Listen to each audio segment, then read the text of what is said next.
আজকে নবজন্ম, আমাদের নবজন্ম হলো আজকে। এই স্বাক্ষরের মাধ্যমে আমরা নতুন বাংলাদেশের সূচনা করলাম। আমরা আজকে যে কাজটা করলাম, এখানে স্বাক্ষর করলাম সবাই মিলে, সেটা দিয়ে আমার বাংলাদেশ পরিবর্তন হবে। এই পরিবর্তন সম্ভব হলো ওই গণ অভ্যুত্থানের কারণে, ছাত্র জনতার অভ্যুত্থানের কারণে। এটা হলো দ্বিতীয় অংশ। সেটা তারা করেছিল বলেই আজকে আমরা এই সুযোগ পেলাম। আমরা পুরনো কথাবার্তা সব পাল্টে ফেলে নতুন কথাগুলো আমাদের জীবনে নিয়ে আসলাম, আমাদের জাতীয় জীবনে নিয়ে আসলাম, আমাদের সংবিধানের পরিবর্তনের মধ্যে নিয়ে আসলাম, আমাদের অন্যান্য বিষয়ে সরকার চালানোর বিষয়ে নিয়ে আসলাম। অনেক বিষয় এসছে এই পরিবর্তনের ভেতরে।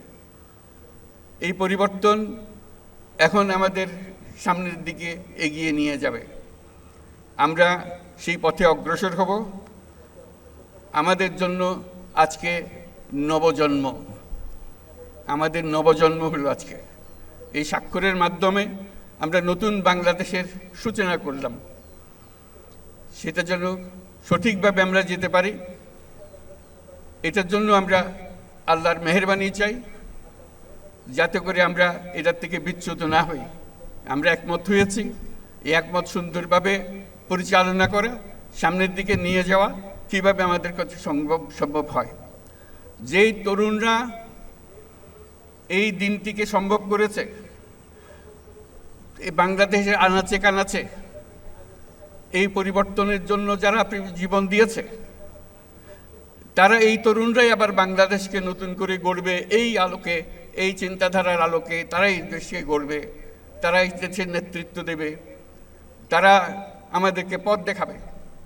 এই দেশ তরুণদের দেশ। এখানে 18 কোটি মানুষের মধ্যে অর্ধেক মানুষ হলো 27 বছরের নিচে। চিন্তা করেন কীরকম তরুণ এই মানুষ, বাংলাদেশের মানুষ। এটি আমাদের সম্পদ।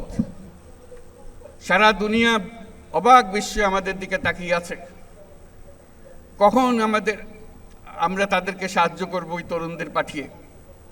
কারণ সারা দুনিয়াতে তরুণদের অভাব, কোনো দেশে তো তরুণ নাই বলতে গেলে। কাজে তারা আমাদের দিকে তাকিয়ে আছে। এটাই হলো আমাদের সুবর্ণ সুযোগ, তাদেরকে এগিয়ে যেতে দেওয়া। তাদেরকে শুধু বাংলাদেশকে পরিবর্তন করে না, পৃথিবীকে পরিবর্তন করার সুযোগ তাদের কাছে এসছে।